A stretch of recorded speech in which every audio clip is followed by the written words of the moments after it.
going to go through how to use scouts in Assassin's Creed Shadows.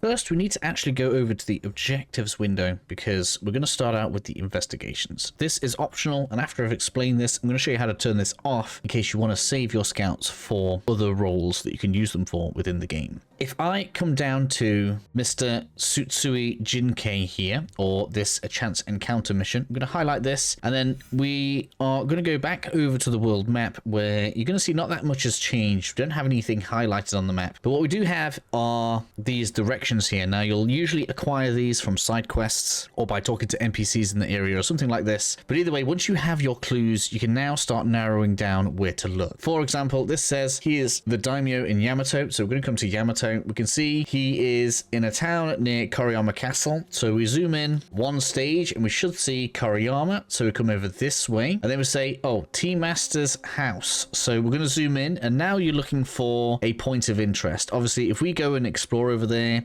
we're probably going to find that this is a tea house or some kind of merchant. And so if I just zoom in a little bit, you can see I've got 6 scouts in the bottom left. I'll tell you guys how to get more of those in a second. But whatever your input button is for us on the PlayStation, it's square. I'm going to assume that makes it X on the Xbox or whatever it is you have on the PC. Hold and dispatch, and that is probably going to discover, oh look, just like magic, there is our quest marker. Now, if that is awkward to you and you value the other things that scouts can do, we can turn this off. So just in case you don't know, we can come into options here, go into gameplay, and we can switch this to being your standard waypoints on the map. And now we can see quest markers just all over the map, wherever we want to go and find them out. I'm not going to get into my personal opinion because this is a strange halfway house between, you know, actually having to follow directions and just having waypoints. But we have the option there. And if you're not enjoying it, we can just go ahead and turn that off. The next way to use scouts, which I'm sure most people have probably figured out, is to tag the resources in points of interest. So you come up to here, you do this, and then at the end of a season, so after a half an hour, whatever it is for it to change, you'll get a chunk of whatever resource it is that you've tagged delivered to your base. This will actually go directly into your inventory, so you won't need to collect it from any chests or anything. It'll just happen naturally at the end of the season. And on the right-hand side of the map, you'll see on the right-hand side there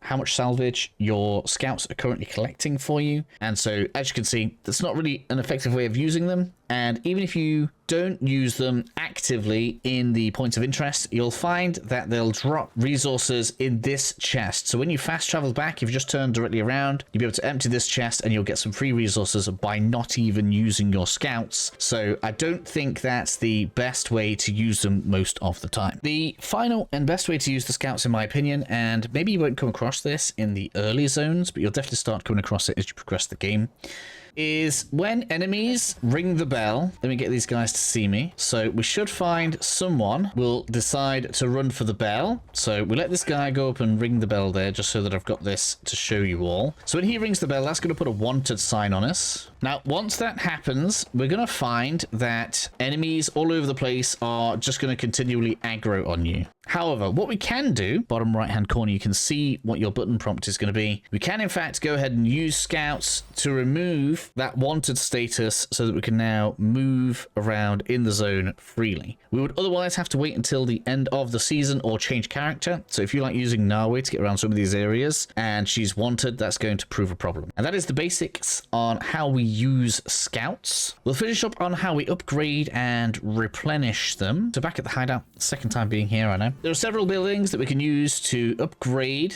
our scouts. So if we go into the build menu, this is all pretty obvious. I'm sure I don't need to explain most of this to people, but just so that we've got it completely covered, we get more efficient scouts by using the stables. The first upgrade to level 2 allows us to use 1 scout instead of 2 when we're using the stockpiles. I don't think it's all that worth it, so I don't even recommend doing it, to be honest. Scouts smuggling 20% more from resource stockpiles. This is just completely useless, in my opinion, because you collect it so much faster manually. This is just kind of ridiculous, and they're already going to give you some resources anyway, just by not being used if you are effective at sneaking around. Next up, we have the Kakarika. Upgrading the Kakarika is what allows us to clear the wanted level, so you probably should get this upgraded fairly soon. And then we have the study. Each level gives us an additional scout, and the final level makes it so that the scout zone, so when you get like inaccurate locations on the map, it'll be 60% smaller, which basically means you'll go straight to whatever it is that the game is directing you towards. When it comes to replenishing your scouts, then we got 3 options. You can either wait for the season to change, in which case all of your scouts will be reset. Or you can head into any Kakarika and interact with this to refill them for a small fee. Obviously, 140 gold is like nothing, so go ahead and refill those till your heart's content. Or you can go ahead and do some of the small events that you see out in the world, which I don't have an example of right now, which finishes off the how to use scouts tutorial.